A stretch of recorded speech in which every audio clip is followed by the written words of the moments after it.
Hey everybody, it's Matt Collins from Simul Media, and it's so great to have you joining us on Simul Media Live. Thanks so much for joining us, however you may be joining us today. It's great to have you here.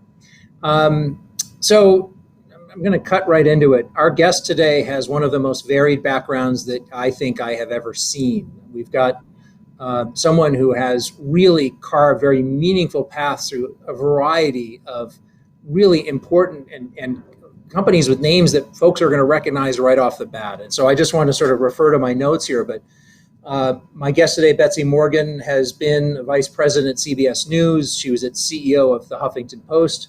She was also CEO of Glenn Beck's project, The Blaze. She today sits on the boards of TripAdvisor, The Skimm, Trusted Media Brands, Chartbeat. And she's also leading a fund called Magnet, which we're going to get into, which is private equity backed and making investments in companies that have a very unique but very challenging perspective to hit. We're going to get into that soon. And as I look at the path that she cut and has cut through her career, and I was thinking about this in my build up to our initial conversation, I remember thinking to myself when I was talking to Betsy, I bet Betsy went to a liberal arts college, because she has one of these careers that just looks like it touches on the kind of a lot of variety, a lot of different kinds of work, different kinds of companies doing important work at all of them. And sure enough, when I did a little bit of digging, I found out that she went to one of my college's rivals, Colby College. I went to Amherst, and so Colby and Amherst regularly hook up in the New England Small College Athletic Conference. So it's really exciting to have, for me, 30 minutes of time with Betsy, easily one of the busiest people that I've ever met. And so, Betsy Morgan, welcome to Simul Media Live. Thanks for being here. Hey, Matt. Thanks for having me. I think that unifying principle and all the crazy things that I've done and being a liberal arts major just means I get bored easily. And I'm going to add one more thing to the resume, because if any of your folks listening, any of your guests today have any ideas, I'll take any and all ideas. I'm teaching a class at Columbia this fall called Venturing to Change the World. I taught it in 2018. I'm teaching it again this fall. I feel like the name of the class should be Venturing in a Changed World, because we're certainly in a changed world right now. Betsy, did you change? Speaking of changed, were you planning on revisiting the curriculum for your class in a meaningful way before all of this happened, or is that a work in progress now?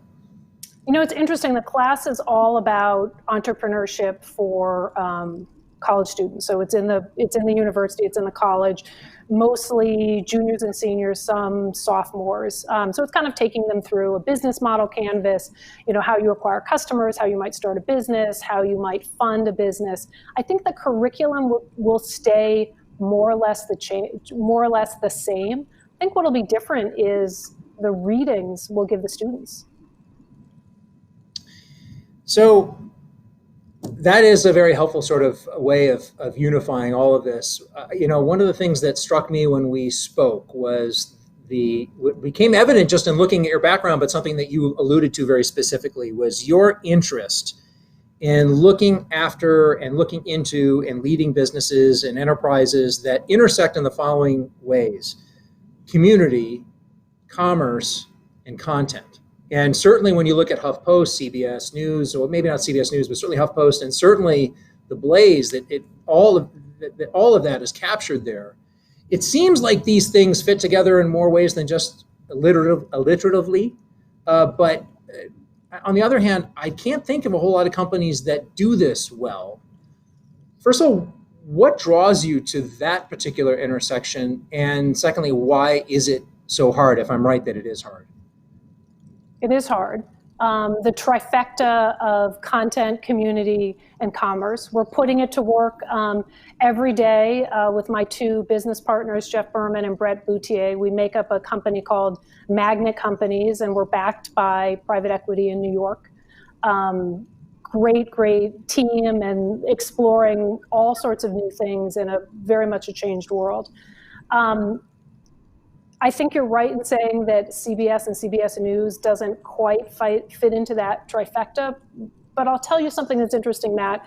my time at CBS, and I was there for 10 years, was very important for me in understanding the plumbing of the media industry, how things worked, who made changes, how businesses scaled. And I feel like I took that experience, those 10 years, and sort of marched off to HuffPost, where the most important thing that we did at HuffPost was understand our community, right? So I got that community piece sort of starting to kind of figure out. And at the time, and this was well over a decade ago, early HuffPost days, and I was the first CEO, the first sort of management that had come into HuffPost to join Jonah and Ariana and Ken Lair, small group of people at the time. We had an audience that was a community of, fairly small, at that time, a fairly small community that was very much centered around the blog.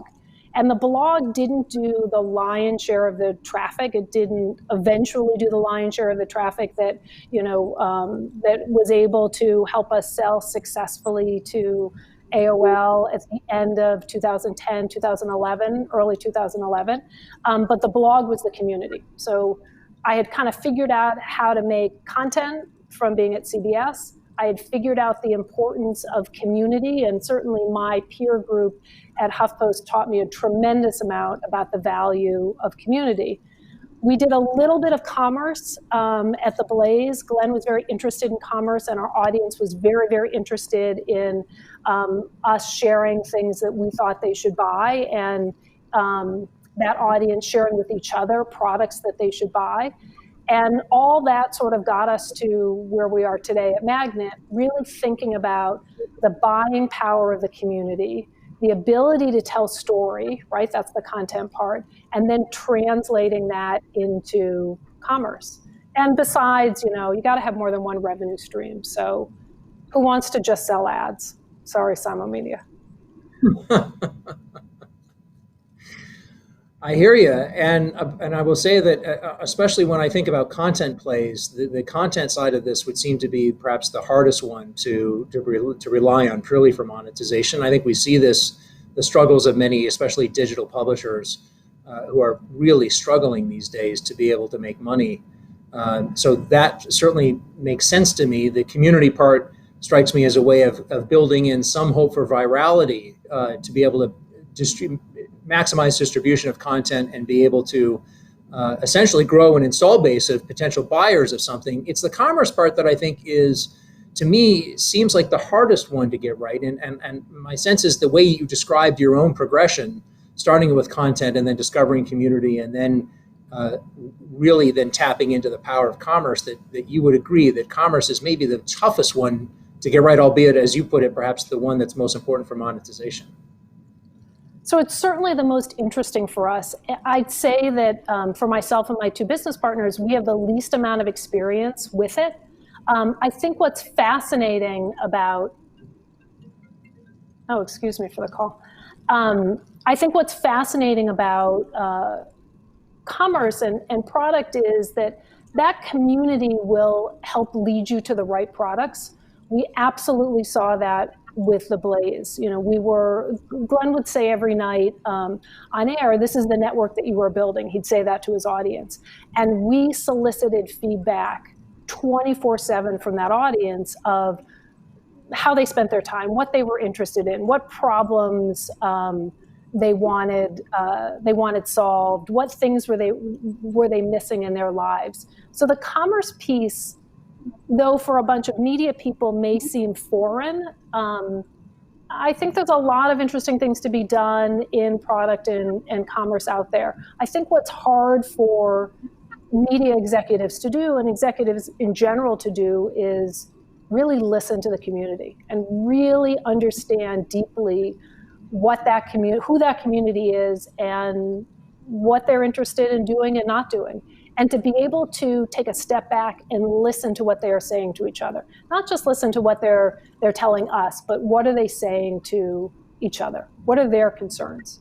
So as we, Matt, as we look at everything that's happening in this changed world, we're thinking about discovery, and we're starting to look at different communities and really kind of lean into those communities and begin to listen to the things that are needed in a changed world.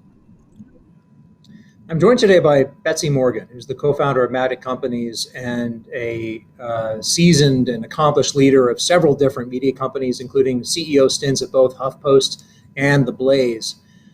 If you have a question, by the way, for Betsy and you want to ask it, just however you're watching, whether it's on LinkedIn or on Twitter, or if you've joined us by Zoom, ask your question. We have eyes on all of those channels, and we'll be getting those questions to me so I can get them over to Betsy on air before we adjourn in about 20 minutes or so. Betsy, I'm wondering if going back to this notion of getting commerce and tapping a community to really build a brand, to set direction and help guide where things go, maybe perhaps on the content side, and also become a base to which commerce could service or could activate. First, a couple of things are occurring to me. One is I went to the notion that commerce would be the hardest thing to crack, but I'm now rethinking that, and that really it seems to me that none of it works if you get the community part wrong. Because to your point, if you're not listening to the community and they're not authentically engaged and supportive, then the content fails, the content doesn't find a home, content doesn't resonate, and the commerce doesn't work. The commerce engine doesn't work. So I'm beginning now to really grasp in ways, even when we spoke a couple weeks ago, that I didn't then, about how challenging this is. But getting to the commerce side of it, can you share an example perhaps of a company that you see doing well at the intersection of these three things of community, commerce, and content, and specifically that's doing it well on the commerce side? So Matt, that's a great question and a little bit of a softball, in that I really think, and I'm going to go to the world of established media because I don't think digital has quite figured it out yet. And I really think everyone should sort of rush into this space and figure it out. In the established world, my favorite example is QVC. And it could be QVC, it could be HSN. But the idea, people buy products on QVC and HSN, and they have bought a lot of products in the pandemic because of story, right? There's a story around every product that they're selling. And there's absolutely a community, right? There's a community of people that don't buy every product, that watch hours and hours of direct response TV every day. Many watch it now because who wants to watch the news? So depressing.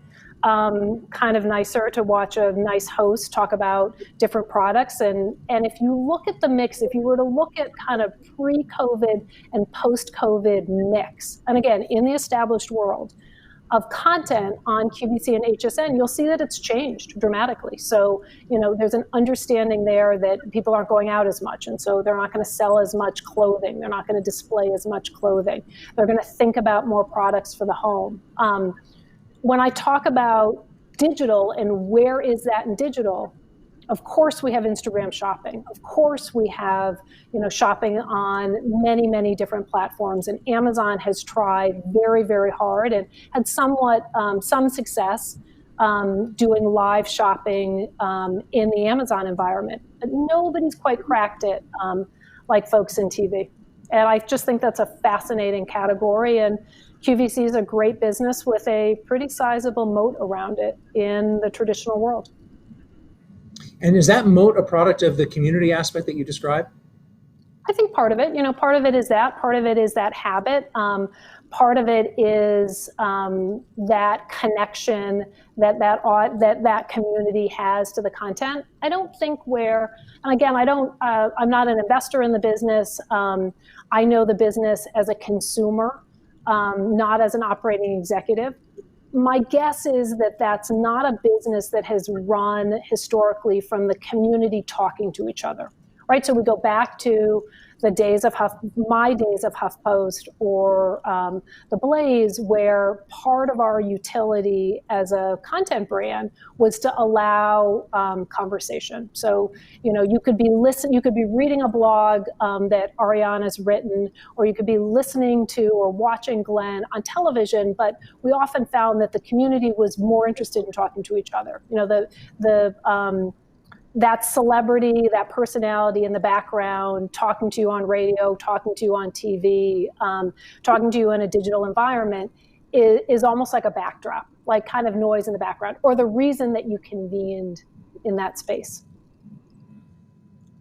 Let's get into some of the things that I was really most excited to talk to you about, Betsy Morgan, and that's, given your experience, your perspective, and what you're looking for at Magnet, and going back to your remarks about what you're preparing to teach at Columbia University in the fall.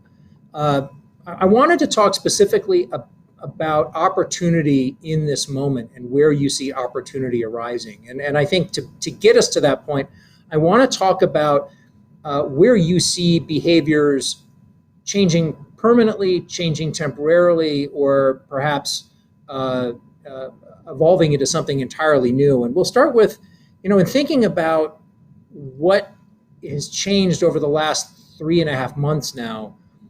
What's an example of a consumer behavior, just to pick on consumers, that you think is really temporary and very likely to resort back to its pre-pandemic self?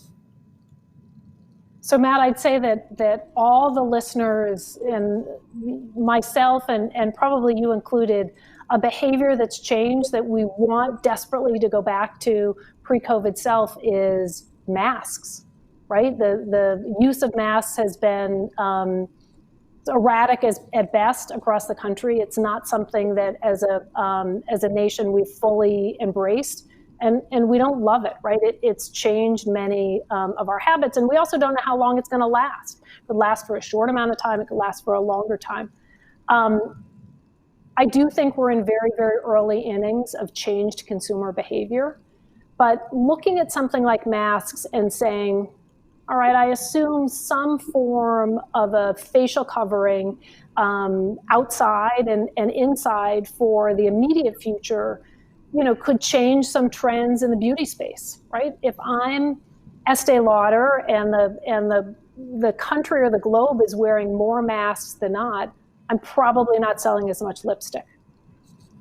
But I might be selling more eyeliner. I might be selling things for women that are going to highlight the top half of my face, not the bottom half of my face. But again, I really do think we are in very, very early innings of changed consumer behavior. It's interesting. McKinsey put out a study. I think I saw it. It was probably in the last couple of days. I just saw it this morning about consumer behavior in Asia. And they had polled a bunch of individuals and a bunch of companies and said, what's changed?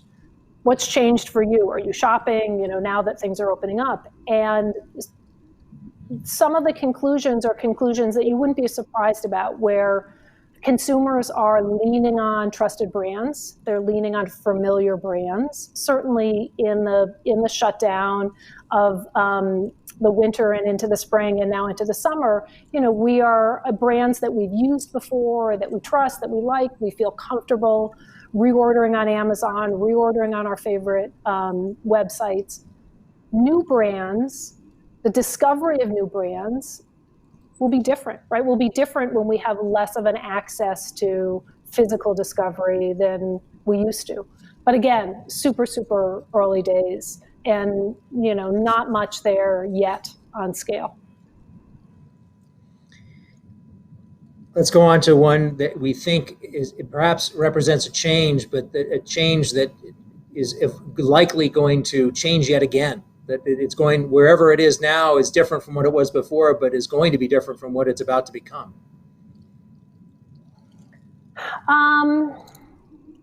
I do think that in this country, but you could probably apply this globally, that we have become a little bit more of a mindful consumer, and I think such a dramatic change in our lives this winter has made every individual be more thoughtful about what they can live with and what they can live without. And I think that will change consumer behavior.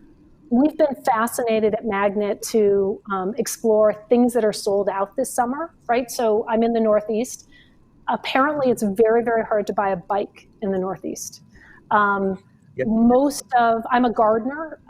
Most vegetable catalogs, seed catalogs, starter plants that you can buy through your favorite catalog are sold out, right? So you think about, is that specific to this summer? Is that behavior that will be ongoing? If public transportation begins to open up in a more meaningful way, begins to be safer, do we just toss out our bikes and kind of go back to getting on subways and buses?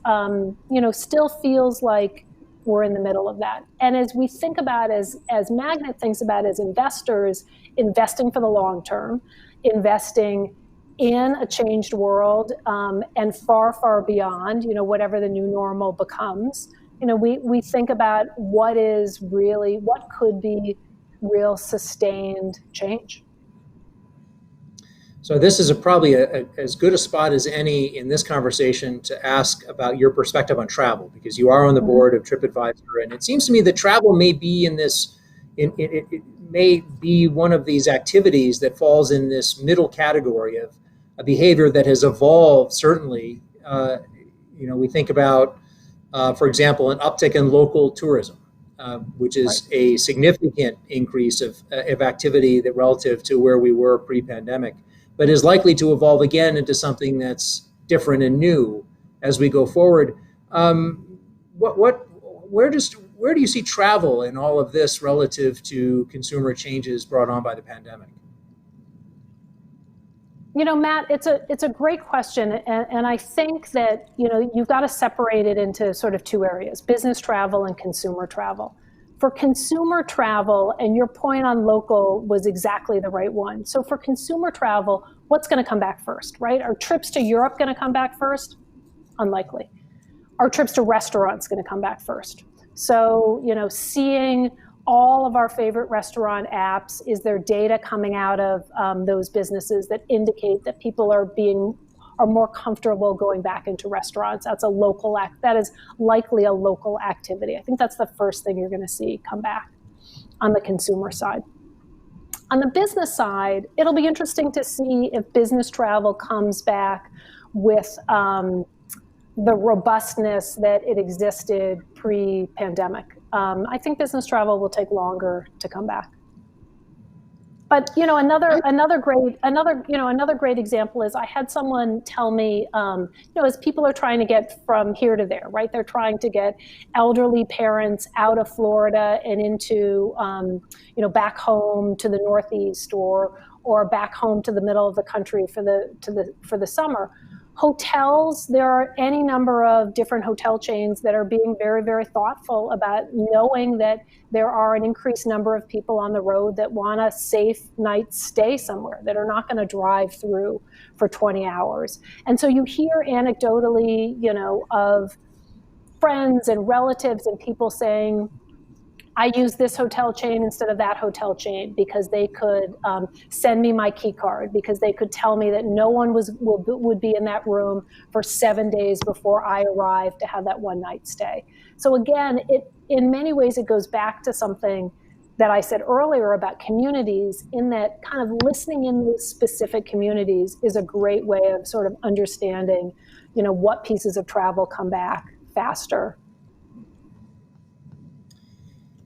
On the last sort of variable I can think of in terms of change or not changing, or a state of change, really gets to the question of things that are changing and where the change is likely to be durable, where there is no notion of going back to a pre-pandemic. I think I'll volunteer one answer that you sort of sparked for me, and that is getting back to the notion of business travel. I think there will be a category of business travel that especially as CFOs are going to look at and say, no. You were able to do just fine getting on a Zoom call and doing this over video conference. I'm really sensing that you're there and back and staying in an expensive hotel and requiring a rental car. It feels very boondoggly to me, and I don't see that for certain categories of business travel. I think the face-to-face stuff is not going to come back, and maybe it just takes more than a year or so for it to find another shot at coming back to life in some new way, or where CFOs get amnesia and finally relent. But that's my point of view. The audience definitely wants to hear what you say. So what do you think? What changes do you think are going to be more durable? I think, Matt, I think you're exactly right about business travel, but I think what's missing in that is sort of the importance of connections and the importance of your network, right? So, yes, that was, you'll save on the rental car and you'll save on the expensive hotel, but that executive was forging trust and a relationship with the group of people that he or she was going to see. And so as we think about existing networks pre-COVID, people that we do business with that are trusted, that we know, that we're familiar with, we're going to want to start building new friendships, new relationships, a wider network, which is different to do over video than it is in person. So I just think on business travel, I just think it'll creep back a little bit more slowly, but I think it will be, still very, very important. It's important to sit in a room and, work on a deal, work on a problem, work on an opportunity, and not always do it on video. So I'm hoping that people who were counting on business travel and thinking that they might face resistance from their CFOs are taking careful notes, because this is how you justify it to the CFO. Totally. And we're likely to get it greenlit again. Last question for me, and then we're going to turn over to audience questions. Betsy, tell us about Magnet, and what is Magnet's reason for being? So I have two fantastic partners that profile very much like me, in that we've all worked in traditional media, and we've also been successful in digital native media. My two partners are LA based and I'm New York based. So, we feel like we cover the country. We have a fantastic private equity backer who has been supporting our investments and our thesis in the consumer space widely. And we're looking for opportunities. All of us have worked, my partner Brett worked with Harvey Levin at TMZ and helped build Awesomeness TV. My partner Jeff Berman worked for many years with the Kardashian sisters and worked with the NFL. Like we have a lot of experience with transformative personalities and transformative brands, and the power of a living brand to help catapult a new business, a new opportunity. People connect with people. So we're looking at sort of different opportunities, and our mandate is pretty wide in the consumer space, and we've been having a lot of fun. And I think this changed world will be a world of great opportunities, for sure. I'm deeply envious of all the companies that you and your partners have been through. I mean, the brands are, and the name recognition, the power and the influence these brands have had are just, you had me, as soon as you mentioned the NFL, I think that was the straw that broke the back. I thought, what a great collection of experiences you all have, and putting it together and being able to draw on all those different things that as you keep, coming back to your thesis around the power of community plus commerce plus content. I just can't imagine a richer pedigree that's available from any other three people than what you just described. It's awfully impressive. I want to get into audience questions. We have one from Andrew. Andrew, thank you for your question. Andrew is asking, Betsy, do you think mall shopping will ever be the same? I don't think it'll ever be the same. I think we were seeing a decline in mall shopping the last 5 years anyway, and this is certainly an accelerant. We've looked at and talked to any number of retail companies and are watching numerous retail companies file for bankruptcy. Most of those companies were on the block before, and the pandemic just accelerated their bankruptcies.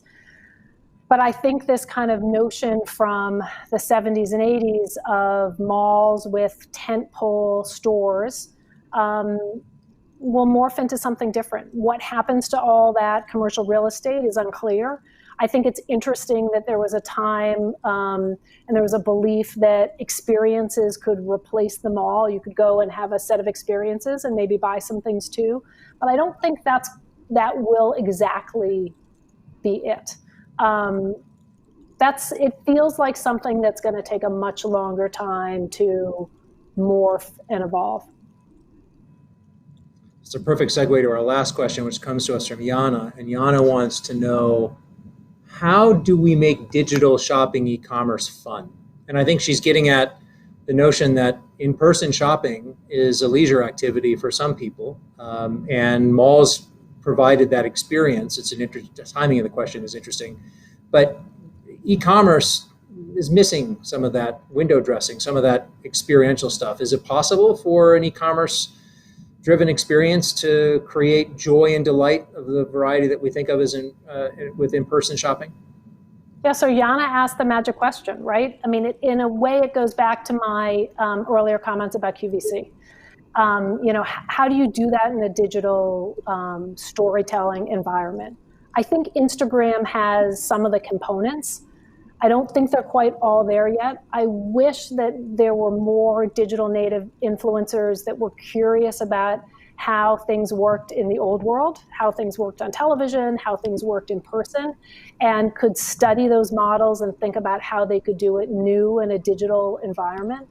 I remember all the fun that we all had a couple of years ago playing HQ Trivia, long live HQ Trivia, and that great kind of shared experience with a great host and a very simple time to check in and play together as a community. There was something really interesting and magical and unique about that. And I always thought, like, wow, if that was like the start of something different, that could be really, really interesting. And you can kind of see how that could be taken into a shopping environment that could be really fun. But, early days. I've got thank you, by the way, Yana, for that question. I got a comment for you. This comes from Lubin, and Lubin says, Betsy, Variety quoted you as saying that chaos is opportunity. So this must be chaos on steroids. Yes. It feels like chaos is opportunity, and we like things. I'm a student of Clay Christensen.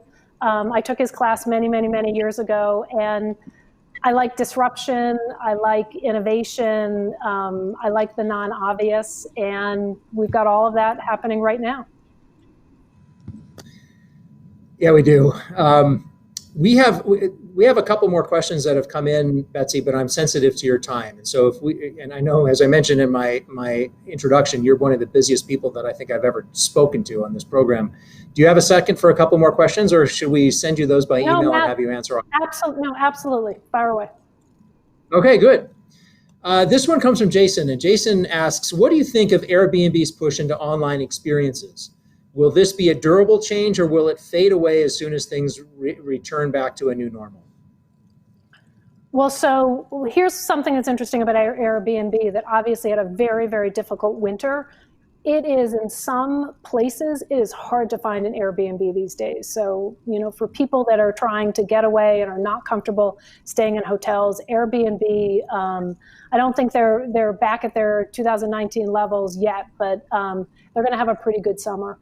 I think what Brian's doing is really interesting, and I do think that there is a younger audience that would like to spend disposable income more on experiences, and new travel companies that can cultivate experiences and not just the cheapest place to stay or the least expensive flight.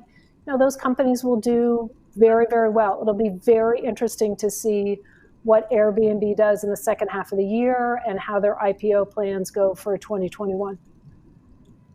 Jason, thank you for that question. We've got one more here, and this one, I think, probably from the St. Andrew, who asked about the mall shopping, but perhaps a different one. Andrew asked, if you were back at CBS News today, what's the most important advice you would have for CBS's digital strategy? That's a tough one. And I'll probably hedge my answer in part because CBS was built, certainly when I got there, it is a mass market product, and it's a legacy product, and it's a mass market product. It wasn't always that way, but it's very, very hard to serve all people all the time. I look at two morning programs that I watch pretty regularly. One is CNBC, that serves a very specific audience. I think they've done very, very well through the pandemic in connecting with their audience and working remotely. I think the Today Show has had a harder time. It is more of a mass audience trying to appeal to a wide group of people in the morning, and their remote experience hasn't been as great. And you kind of realize that that was a brand that was built on big interviews, big gets, big in-person events and concerts and reveals. And we can't do that right now in this current client. So mass brands are challenged right now. And does CBS go back to doing something they did 30, 40 years ago? That's impossible. So I think you've got a great personality in the morning with Gayle King, and she's had some great interviews, and I think they should lean on that. And I think they should continue to lean on the exceptional interviews that they continue to get on Sunday night on 60 Minutes. Thank you, Andrew, for that question. My eyes on all the channels inform me that we had two Andrews, two different Andrew questions. So appreciate that one. It's a good one. So that's all the questions that we have, and I've absorbed 6 more minutes of your time than I had planned, and so for that I'm very grateful. But Betsy, thank you so much for taking the time to talk about your background and how you're seeing opportunity and the really exciting work that you're lining up. I feel like I could keep on trucking with this conversation, but there's outdoors calling there on the Cape, and I want to send you off into it as soon as possible. So great to see you. Thank you so much for being here. Thanks, Matt, and you're doing great work at Simul Media. Thank you. I appreciate it. All right, everybody. This brings to a close the latest episode of Simul Media Live. I want to thank again Betsy Morgan, CEO and co-founder of Magnet Companies, for joining us. What a great conversation. We're going to have this conversation live and recorded in its entirety. As soon as we drop the curtain on it, it's going to be available on LinkedIn if you'd like to take a look at it. If you missed any part of it, you can watch it in its entirety there. We'll also have it in its entirety on Twitter as soon as we're done. And in another couple days, we will have it live on simulmedia.com or recorded on simulmedia.com. And we're also going to publish something we call the Fast Five, where we take a look at the best 5 minutes of this conversation, and we'll post that with links. So if you're really time compressed and you want to get to the good stuff as we've identified it, that'll be the way to do it. So that's it for today. We've got one show scheduled for next week. I'm going to be speaking to Greg Zahn, who is the CEO and founder of IoTC. That's the Internet of Things Consortium. And this is an interesting moment for IoT. When we think about how much we're depending on our homes, the gadgetry in our homes and what's wiring our homes and what's entertaining us in our homes has really stepped up in its importance and utility. And so I'm so excited to talk to Greg and hear about how he and his community of members, IoT companies right now are thinking about this opportunity that's right in front of them. So tune in then. We'll be live, I believe it's next Wednesday, but we'll be sending out some promotional materials on that at the latest by early next week. So that wraps up another episode of Simul Media Live. Thanks again to all of you for joining. We'll see you next time. Take care, everybody. Bye-bye.